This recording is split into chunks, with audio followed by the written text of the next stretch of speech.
नमस्कार दोस्तों, मैं आशीष कुमार वाजपेयी और आप देख रहे हैं गर्दा रिव्यूज। कुछ प्रश्न उठते हैं मस्तिष्क में, जैसे क्या हम ये जानते हैं कि कोई भी अतिक्रमण बिना सरकारी मशीनरी के संभव है?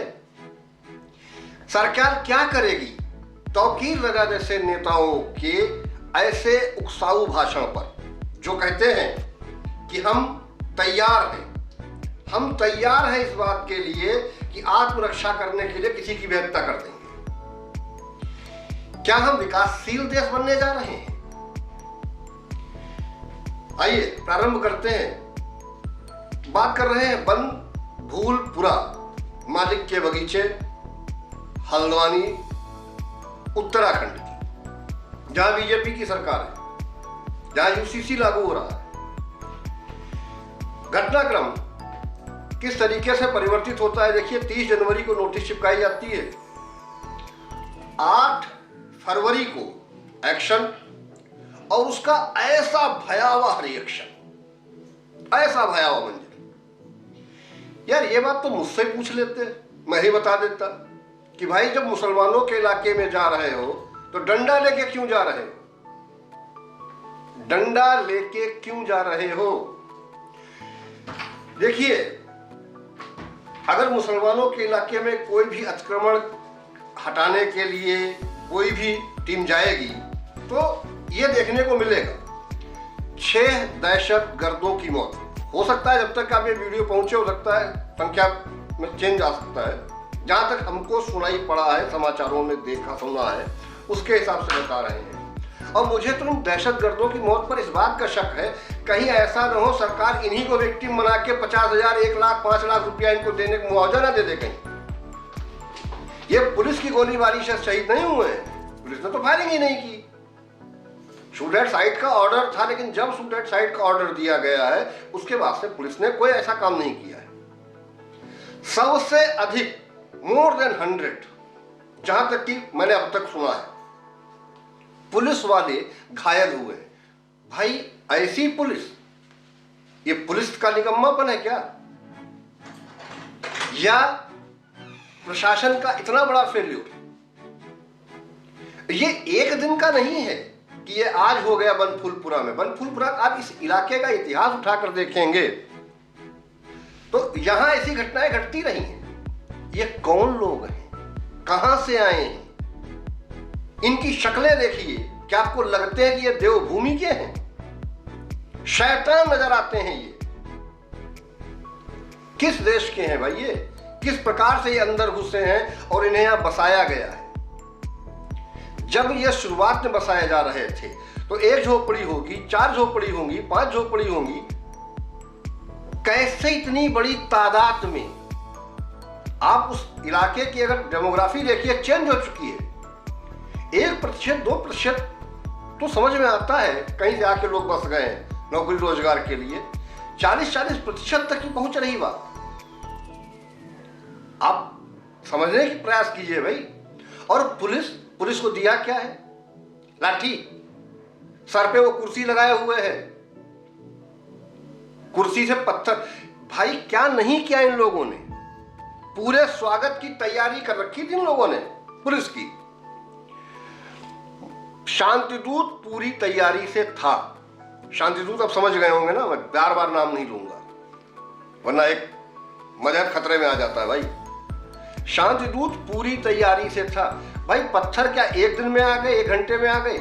पेट्रोल बम था, पत्थर थे, फायरिंग की, आगजनी की, कितना नुकसान हुआ है।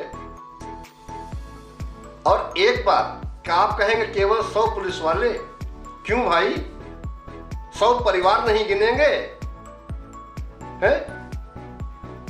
ये दहशतगर्द मरेंगे तो इनके परिवार वाले रोएंगे, चीखेंगे, चिल्लाएंगे, पता नहीं कौन कौन से लोग निकल के इनके फेवर में खड़े होंगे।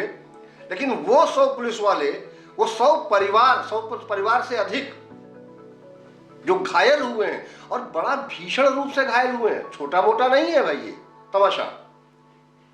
दिन प्रतिदिन एक साइकिल सा चलता है इन लोगों का कि इनके इलाके में अगर आप घुसे हैं, यहां पर पहले जब थोड़ा सा खंगाला तो जब यह वैक्सीनेशन हो रहा था उस समय पर भी, जब कोरोना आया है उस समय पर भी पत्थरबाजी इन लोगों ने की।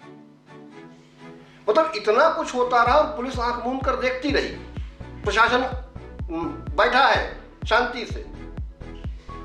वहां की डीएम शायद वंदना सिंह ने कह दिया कि मुझे ऐसा नहीं लगता था कि इतना, मतलब उनको यह पता था कि कार्रवाई वो रिएक्शन आएगा, लेकिन कितना रिएक्शन आएगा ये नहीं पता था।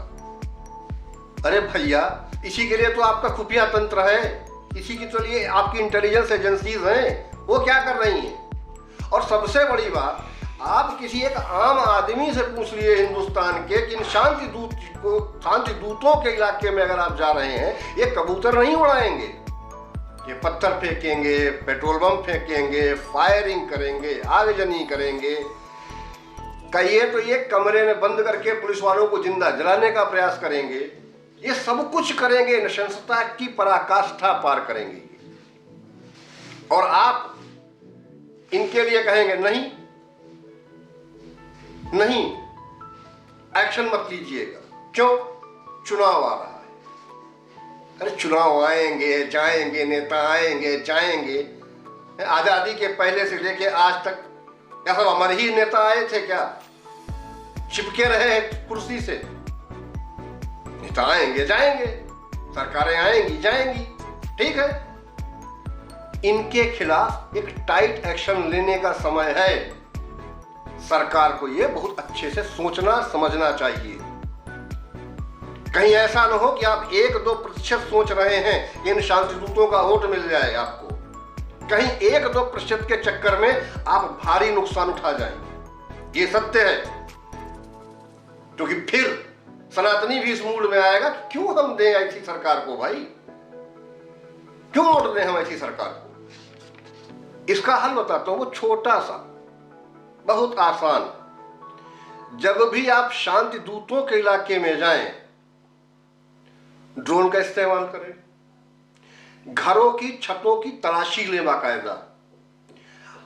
मकान सटे सटे बने हुए हैं तो एक छत पर नहीं तो 1-2 घर छोड़ के हर छत पर 4 से 5 पुलिस वाले तैनात रखें, ताकि एक छत पर भीड़ न लगा सकें। जब ये छत पर भीड़ नहीं लगा पाएंगे तो इतने के हाथ नहीं खुलेंगे, खिड़की से घर के अंदर के दरवाजे से ये इतना सब कांड नहीं कर पाएंगे, क्योंकि तब आप संभाल सकते हैं इनको।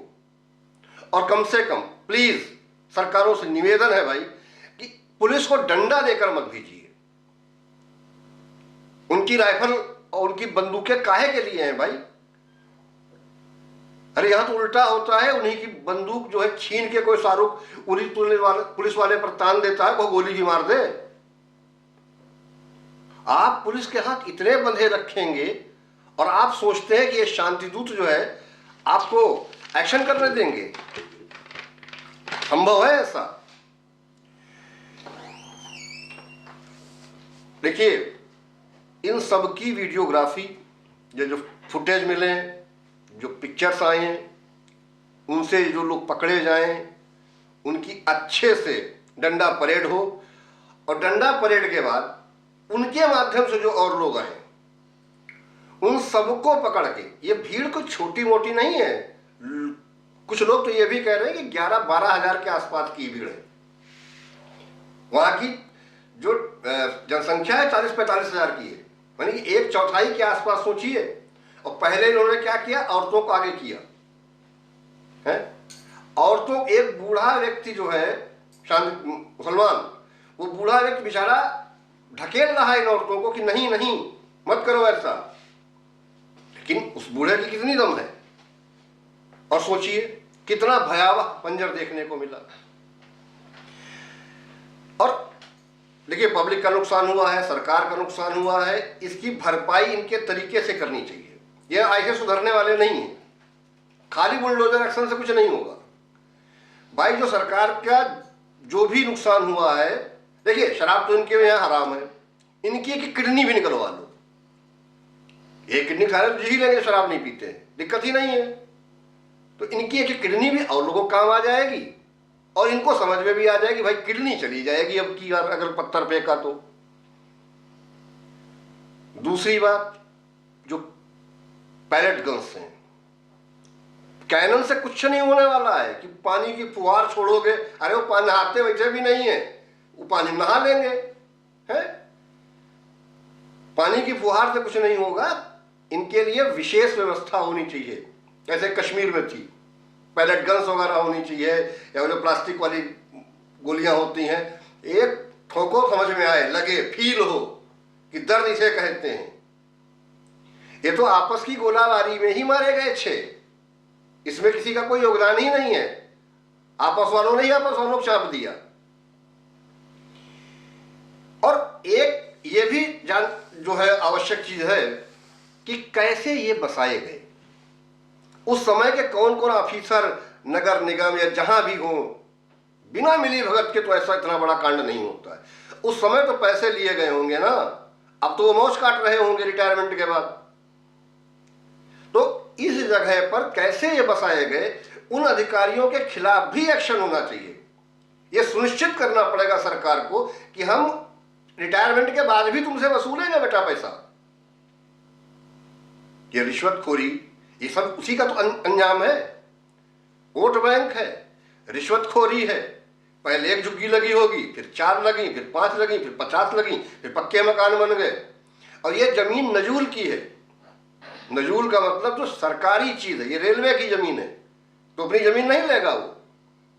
तुम्हारे एक इबादत खाना तुमने बना दिया, वो बात खाना नहीं है यार, एक चबूतरा टाइप का बना दिया, एक गेट बना दिया, हो गया भाई, अब पढ़ो यही नमाज।